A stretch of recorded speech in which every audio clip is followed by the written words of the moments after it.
The Russian ultra-nationalist who called for the annexation of Crimea says his daughter, Daria Dugina, died for Russia.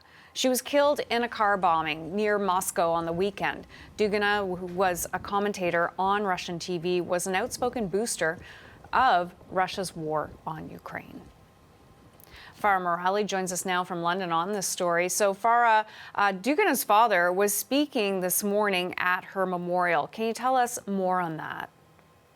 That's right, Hannah. We're just starting to see photos and videos of this memorial starting to emerge this morning out of Moscow. As you mentioned, the father of Daria Dugina, Alexander Dugin, was at this memorial. We know that he spoke and at times was emotional. We'll take a look at some more footage of that memorial. You can see a black and white photograph of Daria Dugina sitting above a casket, people lining up to pay their respects.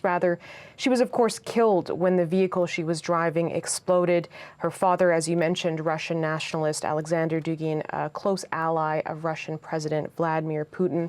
And to take you back to this attack, we know what happened over the weekend. You can see pictures of investigators combing through the debris in the aftermath of that attack. There are thoughts that perhaps her father, Alexander, was the intended target of this attack. Russian media had been reporting that just before the explosion happened, the father and daughter had switched vehicles at the last minute. So there are indications that perhaps he was the one who that car bomb was intended for, Hannah. The Kremlin blames Ukraine, and Russia's secret police claims to have a suspect. What do we know about that? That's right. So the Russian secret police, the FSB, says that the Ukrainian special services are responsible for this attack. It's released footage of what it claims is the suspect involved in this attack. We'll take a look at some of that footage. It says this woman, shown in the footage here, appears to be entering Russia. It says it's released footage of the woman also near Dugina's building.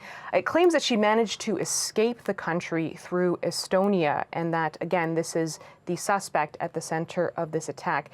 These are all claims that Ukrainian officials are calling fictional. They're saying this is Russian propaganda, and they are denying any involvement in this attack. Now, we had a chance to speak to a Canadian expert who questioned just how quickly Russian officials came to point the finger at Ukraine. Take a listen.